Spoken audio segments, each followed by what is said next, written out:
На связи Кожерон.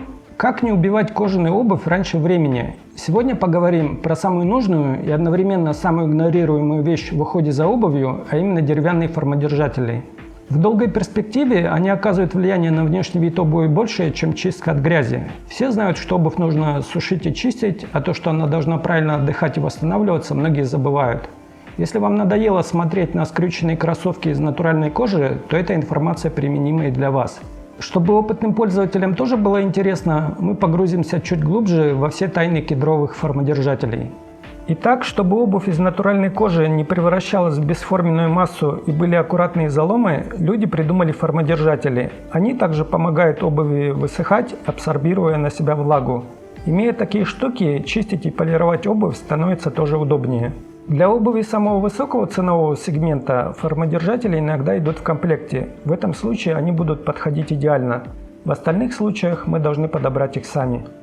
Я не буду долго объяснять, почему другие хуже, просто покажу, какие формодержатели стоит покупать. Пластиковые суррогаты и конструкции подешевле мы не рассматриваем. Вот такая конструкция должна быть с пружиной в ширину и в длину.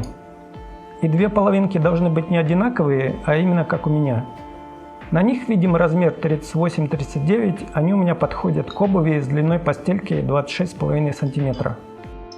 Эти даска сделаны из дерева бук. Я их купил первыми. Сейчас их используют для Челси, они туда прям идеально подходят. Для сезонного хранения с покрытием нормально будут, но чтобы отводили влагу, лучше брать без покрытия. Я подстраховался и не стал выбирать самые дешевые. Valve вроде как раз такой середнячок считается. Делают их в Китае. Также можете посмотреть Tarrago или Сафир, они подороже будут. По обработке поверхности Valve довольно аккуратно зашкурены, претензий нет. Но про саму форму нельзя сказать, что она выполнена с ювелирными допусками. Посмотрев внимательнее, вы увидите разные скосы углов, идеально похожих я не видел. В одной паре попалась рукоятка разной высоты.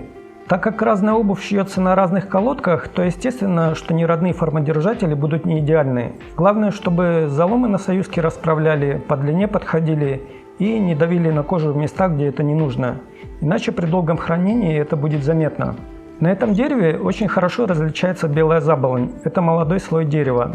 Он менее плотный и не является ценным, поэтому на лесопилке его срезают.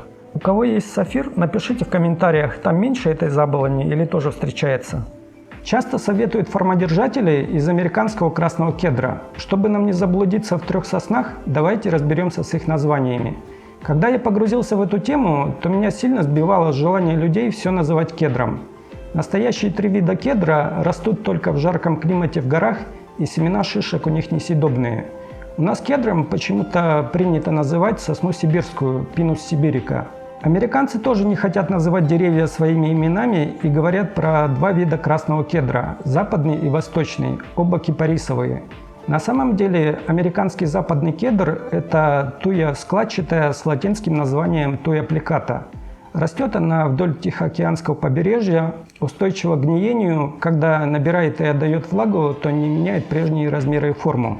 Индейцы делали из нее лодки, а сейчас это идеальный материал для сауны. А американский восточный кедр – это можжевельник виргинский. Когда я их сравнивал, то мои красно-белые формодержатели похожи как раз именно на него. Тую хоть и называют красным кедром, но оттенок древесины у нее больше коричневый. Продавцы открыто не называют это дерево, поэтому я для себя и для вас разгадал этот ребус. Владелец обувного бренда Джастин Фицпатрик рассказывает, что в Америке у них продавцы особенно советуют формодержатели из кедра. И объясняет это тем, что это недорогая древесина и она у них в избытке. Говорит, что когда жил в Европе, никогда не слышал, чтобы выделяли кедр как лучшее дерево. К слову сказать, в формодержателях Газиана Герлинг и Джон Лоб я тоже не вижу красного кедра. В Европе есть французская компания Perfecta из Лиможа, входящая в группу Сафир. Из-за коммерческой тайны имена не называются, но они делают формодержатели на заказ для многих люксовых обувных брендов. Основная древесина у них это бук, ясень, липа, орех. Я не держусь за то, что формодержатели обязательно должны быть из американского розового кедра. Можно просто взглянуть на свойства самой древесины и понять, что формодержатели из сибирской сосны, кедра или бука тоже вполне подойдут на эту роль. Просто хвойные деревья очень богаты фитонцидами, которые хорошо справляются с вредными бактериями. Можжевельник в этом плане чемпион. Я не вижу у него проблемы многих хвойных – это их смоленистость. Для обуви обычно выбирают древесину, стойкую к гниению, или как с липой покрывают ее дополнительной защитой. Твердые сорта дерева дороже, их сложнее обрабатывать и они тяжелые. Например, из тропического бенового дерева никто не будет делать колодки, но зато из него делают вот такие сликеры, кожевники ими полируют урез кожи. И оно имеет такую плотность, что даже тонет в воде. Что могу сказать? За свои деньги Valve вполне хорошие формодержатели. Они сохраняют и продлевают молодость обуви.